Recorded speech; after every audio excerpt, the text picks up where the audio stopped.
Most people, even very intelligent people, very bright people, walk around with really some very naive concepts of what a good leader is and what leadership is.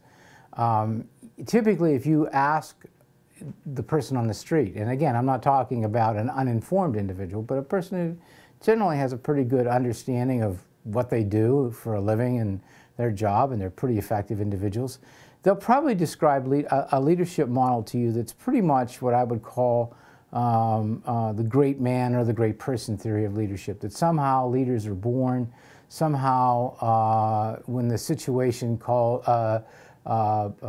for us, that there's a particular type of person that's a leader, that some people can lead, some people can't. Now, all of that's true, but it's also false. Really, the leadership is a function of really three variables. It's a function of the skills and the talents and the abilities that a leader possesses. And those certainly there are certain traits, and so energy and inquisitiveness and not necessarily esoteric knowledge, but practical knowledge. Those are important. But you could have a perfect person who leads in one situation and you move them to another and they're hopelessly out of their depth. You have the other two variables, which are the situational variables. And you talk about time, resources, those sorts of things. And then you also have then the subordinates, or what I like to call them, the followers. What do they bring to the mix? Some followers have no interest in participating in decisions. Others have a high interest in doing that. And so it's the meshing of those three criteria, how they come together, that determine whether a leader is going to be effective or ineffective.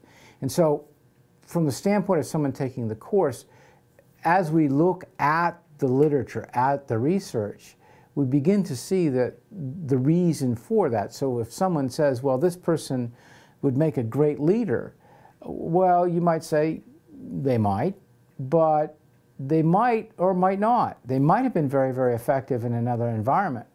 Even in the corporate world, at the C level, CEO, CFO, we oftentimes look to organizations and look at someone who's been very, very successful by any criteria and bring them into another organization, assuming that they're going to be equally effective. And that is the dumbest move that you can possibly make. And yet, boards of directors will make this, very, very bright men will make this. They won't ask the question, does this man or woman have the skills to fit the situation and to fit the culture and the subordinates they're going to have to work with? Is there a fit or are we actually trying to change those variables? Well, we may be trying to do that with this individual.